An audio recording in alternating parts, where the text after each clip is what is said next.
In the heat of the summer of 1518, the streets of Strasbourg, a proud city of the Holy Roman Empire, became a stage for the unthinkable. It began with one woman and a dance that no one could stop. Her name was Frau Trophäa. On a quiet July morning, she stepped into the street and began to move. At first, the townspeople watched in silence, but as hours turned to days, they saw her body twist, tremble, and move in pain, not pleasure. She could not stop. She danced through exhaustion, through hunger, through blood-soaked feet. Within a week, 30 more joined her. No music, no joy, just a dance that felt like a curse. The city panicked. By midsummer, hundreds filled the squares, swaying, spinning, collapsing as if trapped in a rhythm only they could hear. Some screamed in agony, others moved with glassy eyes. Priests prayed, physicians despaired, and yet the dancing would not stop. Strasbourg's council believed the dancers were cursed, punished by Saint Vitus, the patron saint of dancers and epileptics. Their solution? Let them dance the curse away. They cleared halls, built wooden stages, and hired musicians to play. But their good intentions only fed the fire. The rhythm grew louder and the crowd larger. By August, witnesses claimed over 400 people were caught in the madness. Some danced until they collapsed. Some, perhaps, until they died.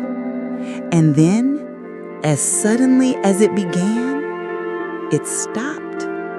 By early September, the city was silent again. The dancing plague had burned itself out. But the question remained, what had truly happened here? Strasbourg was not the first. For centuries, strange waves of dance mania swept across Europe. In 1021, in Kolgeek, in 1247, in Erfurt and Maastricht. In 1374, the city of Aachen witnessed hundreds convulsing in the streets, their cries echoing through church bells. The pattern was always the same: fear, faith, and movement without control. Historians and doctors have spent centuries searching for answers. Some believe the culprit was ergot, a fungus that infects rye and produces a hallucinogenic toxin, a medieval form of LSD. Victims may have suffered seizures, convulsions, and visions. But ergot alone cannot explain days, even weeks of rhythmic movement, or why the frenzy spread like fire through the city. Others looked to Saith. In the 16th century, many believed that Saint Vitus could curse sinners with uncontrollable motion. Fear of divine punishment ran deep, and collective belief can be powerful. Some may have danced to appease the saint.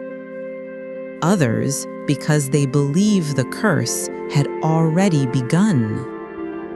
Modern historians like John Waller see the 1518 event as a case of mass psychogenic illness, a psychological contagion born from unbearable stress.